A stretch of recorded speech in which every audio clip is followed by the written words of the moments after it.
একজন এজেন্টকে একটা মিশন দেওয়া হয়েছিল। মিশনটা ছিল তাকে ভারতের মধ্যে কর্মরত এক চীনা কূটনীতির কাছে যেতে হবে। শুধু বন্ধুত্ব নয়, এত গভীরভাবে বন্ধুত্ব গড়ে তুলতে হবে যাতে সেই কূটনীতিক নিজের দেশের গোপন তথ্য তাকে জানিয়ে দেয়। এই মিশনের জন্য কোনো বন্দুক লাগেনি, না কোনো গোপন গ্যাজেট। তার কাছে শুধুমাত্র একটা অস্ত্র, তার মস্তিষ্ক। আর এটা কোনো বলিউড সিনেমার গল্প নয়, এটা এক বাস্তব এজেন্টের অপারেশন, যার কন্ডেম ছিল অ্যাক্সিম। আজ তুমি জানবে কিভাবে সে এই মিশন সম্পূর্ণ করেছিল, আর কেন তোমার একজন গুপ্তচরের মতো মানসিকতা গড়ে তোলা জরুরি। তুমি বুঝতে পারো একজন স্পাই কিভাবে চিন্তা করে, তার মানসিক প্রশিক্ষণ কেন এত শক্তিশালী, কিভাবে তারা খুব দ্রুত নতুন কিছু শিখে ফেলে, কিভাবে তাদের স্মৃতিশক্তি এত তীক্ষ্ণ হয় যে ক্ষুদ্রতম তথ্য মনে রাখতে পারে, এবং জীবনের মৃত্যুর মতো চাপের পরিস্থিতিতেও কিভাবে তারা শান্ত থাকতে পারে। সবচেয়ে মজার বিষয় হলো ওই দক্ষতাগুলো তুমিও শিখতে পারো। FPDI রুল, একটা বাস্তব সি এর অপারেশন। সি এর একজন এজেন্ট যার কন্ডেম ছিল অ্যাক্সিয়াম, তাকে পাঠানো হয়েছিল এক চীনা কূটনীতির কাছে যার কন্ডেম ছিল সাইরিল। লক্ষ্য ছিল সাইরিলের সঙ্গে খুব গভীরভাবে বন্ধুত্ব তৈরি করা, যাতে সে তার নিজের দেশের সমস্ত গোপন তথ্য শেয়ার করে। পুরো খেলাটা ছিল মনোবিজ্ঞানের।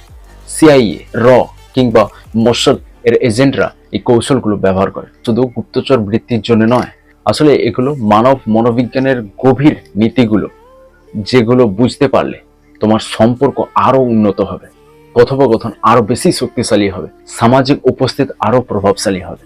যে কোনো মানুষকে বোঝা, তার সঙ্গে সংযোগ তৈরি করা এবং তাকে প্রভাবিত করা, এগুলোই একজন এজেন্টের সবচেয়ে বড় অস্ত্র। Frequency, proximity, duration, intensity. Mission পাওয়ার পর অ্যাকশন প্রথমে সাইরিলের পুরো রুটিন অধ্যয়ন করে। কখন ঘুম থেকে ওঠে, কোথায় যায়, কোন সুপার মার্কেটে যায়, ঠিক কখন শপিং করে, সব তথ্য সংগ্রহ করে হলো। এরপর অ্যাক্সিএম সেই একই সময় একই সুপার মার্কেটে যেতে শুরু করলো। সপ্তাহের পর সপ্তাহ কেটে গেল। সে নিয়মিত সাইরিলকে দেখতো, কিন্তু কখনো সরাসরি কথা বলতো না, শুধু নিজেকে তার কাছে একটা পরিচিত মুখে পরিণত করেছিল। এর পেছনে ছিল একটা শক্তিশালী মনোবিজ্ঞান। সহজ প্রশ্ন ভাবো, দুজন মানুষ আছে, একজন মানুষ মাসে একবার তোমার সঙ্গে দেখা করে, অন্যজন প্রতিদিন অফিসে তোমার পাশে চেয়ারে বসে। তুমি কার সঙ্গে আগে বন্ধুত্ব করবে? অবশ্যই দ্বিতীয় জনের সঙ্গে, কারণ ফ্রিকোয়েন্সি এবং প্রক্সিমিটি বেশি। অ্যাক্সিওম ঠিক এটাই করেছিল। সে কোনো সন্দেহ না জাগিয়ে কৃত্রিমভাবে ফ্রিকোয়েন্সি এবং প্রক্সিমিটি বাড়িয়ে দেয়। তারপর সময়ের সঙ্গে সঙ্গে ডিউরেশন এবং ইন্টেন্সিটি বাড়তে থাকে। প্রথমে একই জায়গায় থাকা, তারপর একই সঙ্গে শপিং করা, তারপর দীর্ঘ আলাপ। সেই কূটনীতিক যার কাজ ছিল দেশের গোপন তথ্য রক্ষা করা, অ্যাক্সিওমের এত ঘনিষ্ঠ বন্ধু হয়ে গেল যে সে নিজের দেশের গোপন তথ্য শেয়ার করতে শুরু করল। Perception versus perspective. 1 সেকেন্ডের জন্য চারপাশে তাকাও। যা দেখছো, যা শুনছো, যা অনুভব করছো, এটাই তোমার বাস্তবিকতা।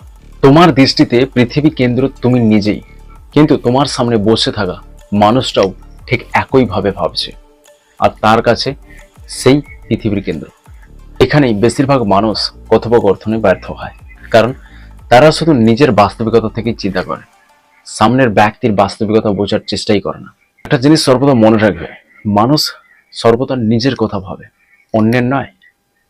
কারণ তার যত কিছু মাথা ব্যথা তার নিজের ব্যাপার স্যাপার নেই, আপনার নয়। দক্ষ পর্যবেক্ষক শুধু কথা বলে না, সে লক্ষ্যও করে কোন শব্দ ব্যবহার করছে, কোথায় বিরতি আসছে, কোন বিষয়ে উত্তেজনা আসছে, কোন বিষয়ে অস্বস্তি হয়ে যাচ্ছে। সাধারণ মানুষ পুরো মনোযোগ দেয়, আমি কি বলবো, আমি কেমন দেখছি, আমার ইমপ্রেশন কেমন হচ্ছে। কিন্তু একজন পরিপ্রেক্ষিত পর্যবেক্ষক একই সময় দুটো কাজ করে, কোথাও বলে, পর্যবেক্ষণও করে। বাস্তব জীবনের শিক্ষা একটাই, যে পরের বার যখন তুমি কারোর সঙ্গে কথা বলবে, প্রথম 2 মিনিট শুধু পর্যবেক্ষণ করো। সে কিভাবে কথা বলছে, কিভাবে বসছে,